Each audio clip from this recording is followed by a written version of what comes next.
ഏറ്റവും നല്ല രീതിയിൽ ഗെയിം കളിക്കുന്ന ഏറ്റവും അധികം കണ്ടന്റുകൾ തരുന്ന കണ്ടസ്റ്റൻസ് എല്ലാവരും എന്തെങ്കിലും കാരണത്താൽ പുറത്താവുന്ന ഒരു വ്യത്യസ്തമായ സീസണാണ് ബിഗ് ബോസ് മലയാളം സീസൺ 6. ഈ ഒരു സമയത്ത് Jasmine big boss Malayalam season 6ൽ നിന്ന് പുറത്തായി എന്നൊരു കാര്യം കേൾക്കുന്നുണ്ട്.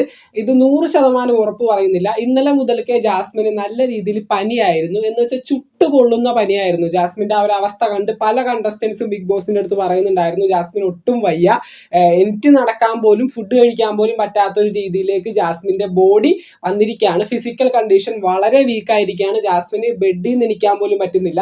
ആ ഒരു സ്ഥിതിയിൽ ജാസ്മിനെ ആശുപത്രിയിലേക്ക് മാറ്റുന്ന രീതിയിലാണ് ഇപ്പോൾ ബിഗ് ബോസ് തീരുമാനിച്ചിരിക്കുന്നത്. എത്രയും പെട്ടെന്ന് തന്നെ ജാസ്മിനെ ആശുപത്രിയിലേക്ക് ഷിഫ്റ്റ് ചെയ്യും. ഈ 24 മണിക്കൂറിനുള്ളിൽ ജാസ്മിൻ ആശുപത്രിയിൽ പോയിട്ട് തന്റെ ഹെൽത്ത് കണ്ടീഷൻ ഒക്കെ ആയിട്ട് ബിഗ് ബോസിലേക്ക് വരാൻ പറ്റിയില്ല എങ്കിൽ എഗ്രിമെന്റ് പ്രകാരം ജാസ്മിൻ ബിഗ് ബോസ് ഹൗസിൽ നിന്ന് പുറത്താവേണ്ടി വരും. ഏറ്റവും നല്ല രീതിയിൽ ഗെയിം കളിക്കുന്ന എല്ലാ കണ്ടസ്റ്റൻസും ഇത്തരത്തിൽ പുറത്താവുന്ന ഒരു സീസൺ വളരെ വ്യത്യസ്തമാണ് നമ്മുടെ മലയാളം ഹിസ്റ്ററി തന്നെ.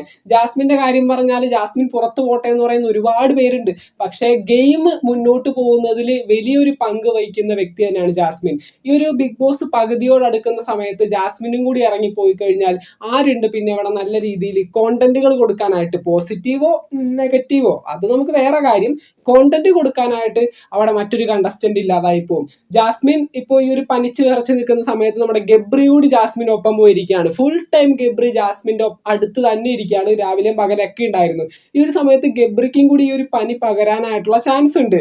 അപ്പോൾ ഇത്തരത്തിൽ ബിഗ് ബോസ് അധികം നേരം ജാസ്മിനെ ബിഗ് ബോസ് ഹൗസിൽ നിർത്തരുത് എന്നാണ് പറയാനുള്ളത്. നേരെ ആശുപത്രിയിലേക്ക് കൊണ്ടുപോവുക. ഈ ഒരു സമയം വരെയും കൊണ്ടുപോയിട്ടില്ല. ലൈവിലാണെങ്കിൽ ജാസ്മിൻ വളരെ അസ്വസ്ഥതയാണ്. എണീറ്റിരിക്കാൻ പോലും പറ്റുന്നില്ല, ഫുഡ് കഴിക്കാൻ പറ്റുന്നില്ല, മറ്റുള്ളവരോട് സംസാരിക്കാൻ പറ്റുന്നില്ല. ഈ ഒരു അവസ്ഥയിൽ ഫുൾ ടൈം ഗബ്രിയും മറ്റുള്ള കണ്ടസ്റ്റൻസ് എല്ലാവരും ജാസ്മിനെ ചുറ്റിപ്പറ്റി അടുത്ത് തന്നെ നിൽക്കുകയാണ്. എത്രയും പെട്ടെന്ന് ആശുപത്രിയിലേക്ക് മാറ്റിയില്ലെങ്കിൽ ഗബ്രിക്കും കൂടി ഈ ഒരു പനി ഉറപ്പായിട്ടും വരും. മറ്റുള്ള പല കണ്ടസ്റ്റൻസിനും ഈ ഒരു അസുഖം വരാനായിട്ടുള്ള സാധ്യത കാണുന്നുണ്ട്. ജാസ്മിൻ എന്തായാലും ഈ ഒരു ഫിസിക്കൽ കണ്ടീഷൻ വെച്ച് ബിഗ് ബോസ് ഹൗസിൽ ഈ ഒരു സമയത്ത് നിൽക്കാനായിട്ട് സാധിക്കില്ല. ഇങ്ങനെയാണെങ്കിൽ ഇപ്പോൾ ഈ ഒരു അസുഖത്തിൽ നിന്ന് അല്ലെങ്കിൽ ഒരു പനിയിൽ നിന്ന് പെട്ടെന്ന് തന്നെ റിക്കവർ ചെയ്ത് വരാൻ പറ്റിയില്ല എങ്കിൽ ഹോസ്പിറ്റലിലേക്ക് പെട്ടെന്ന് തന്നെ ഷിഫ്റ്റ് ചെയ്യും. അവിടെ നിന്ന് പിന്നെ ബിഗ് ബോസ് ഹൗസിലേക്കുള്ള ഒരു വരവ് അത് ബുദ്ധിമുട്ടായിരിക്കും. 24 മണിക്കൂറിനുള്ളിൽ ഒരു കണ്ടസ്റ്റന്റ് പുറത്തു പോയിട്ട് വന്നില്ല എങ്കിൽ അവരുടെ എഗ്രിമെന്റ് പ്രകാരം അവർക്ക് ബിഗ് ബോസ് ഹൗസിൽ തുടരാനായിട്ട് സാധിക്കില്ല. അങ്ങനെയാണ് റൂൾസ്. ഇനിയിപ്പോൾ മാറ്റങ്ങൾ വരുമെന്നറിയില്ല, മാറ്റിപ്പിടിക്കുന്ന സീസണാണ്. എന്തൊക്കെയായാലും പെട്ടെന്ന് തന്നെ ഒന്ന് ആശുപത്രിയിലേക്ക് എടുത്തുകൊണ്ട് അല്ലെങ്കിൽ ഗബ്രിക്കും മറ്റുള്ള കണ്ടസ്റ്റൻസിനും കൂടി ഒരു പനി പകരാനായിട്ടുള്ള എല്ലാ സാധ്യതകളും കാണുന്നുണ്ട്.